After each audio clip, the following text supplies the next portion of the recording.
Hi there. Welcome to Kinig's Corner. I'm Jerry. I'm your host. Well, the Red Sox won probably one of their best games of the year last night. They played excellent defense. Peyton Tolley was just terrific for 8 innings. They brought Chapman in the ninth. We'll get to that. And they were trailing 2-1. And Contreras, who had gotten a hard hit earlier in the game, and I thought, well, maybe this is him coming out of it, drilled a long 2-run homer to give them a 3-2 lead. So they went to the bottom of the ninth. Now, I actually considered, you know what? I wouldn't be so upset if they left Tolley out there for the ninth. I know every manager in baseball, and if I was managing in baseball right now, I would have brought Chapman in too. But uh, Tolley was just so on fire the entire game. They only got 4 hits off him, and he had a pitch count that he could still go out there for the ninth. But they sent Chapman out there, and it should have been a 1-2-3 inning.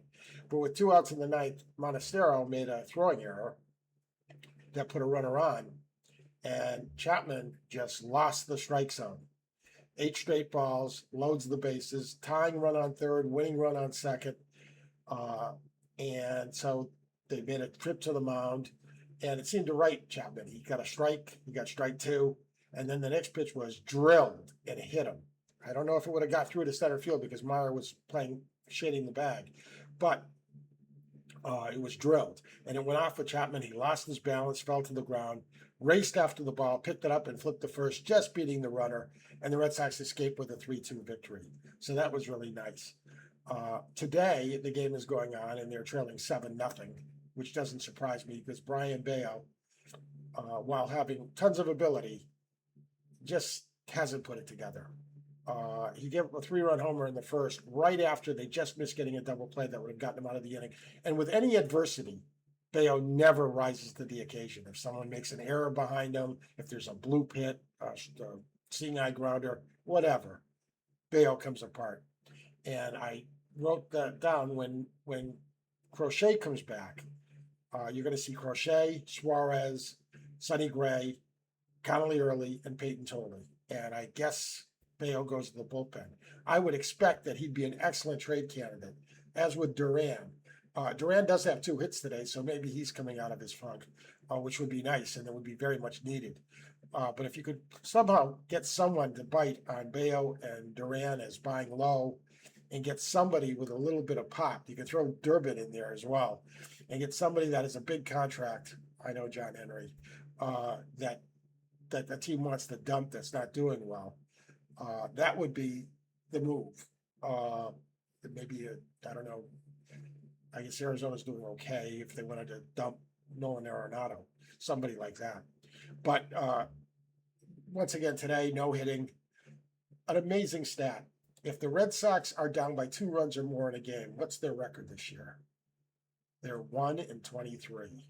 That's hard to believe that you couldn't come from 2 runs down, 3 runs down at least twice after 40 games, but they haven't. And they fall behind. The game is pretty much over because they just can't hit. They have a slew of guys that can't hit. Now Story's thinking about getting surgery for a sports hernia, and he'll be out for an extended period of time if that happens. It doesn't bother me in the least. That I don't wish Story ill. He seems like a very nice guy and a true professional, but he just hasn't put it together this year. And I'd like to see Meyer at shortstop.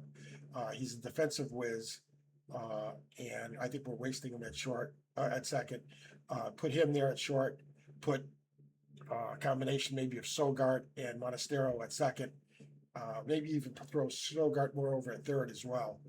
He can at least get the bat on the ball. Because quite frankly, I said this in an earlier show, having Durbin batting ninth is like having the pitcher hitting in the old days.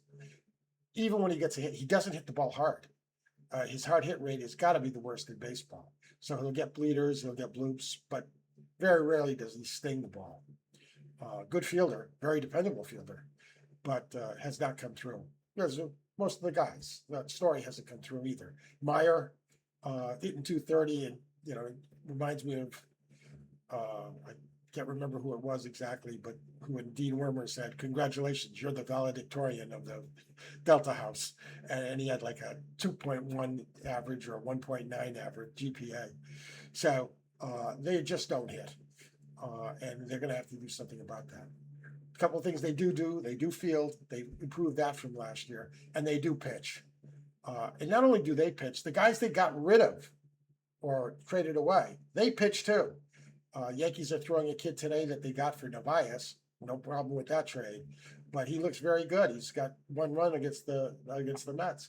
So the Red Sox have had pitching, and they have pitching on this team. The back of their bullpen is just terrific. You get to Slayton, Whitlock, and Chapman. If you've got the lead, you're probably going to win. So, but this hurts, this effort by Bayo today. Now, another thing, they're hoping that it's possible that Anthony could be back by the end of the road trip. I'll believe it when I see it. These things do seem to take longer time than is necessary, but it's tough. They're playing without their best hitter and without their best pitcher. So, not that their pitching has suffered because it hasn't, but that's the way I see it right now. And it's not a pretty picture. It's tough to make trades in May. Teams know you're desperate, but there's a lot of desperate teams out there. The American League's only got 4 teams that have winning records, and 2 of them are barely over 500. So maybe they can do something. Bayo still got some value, I think, at least some. Durbin, not very little. Duran has got to have a little bit of his speed, although they couldn't get what they wanted from him in the offseason, which left them with 4 outfielders, which is pretty ridiculous. Anyway, that's the way I see it today. Once again, if you like the show, give it a like, give it a subscribe. That's what we need. It helps the algorithm and gets us on more places, and we'll be able to do more. So, once again, I'm Jerry. I'm your host. See you tomorrow.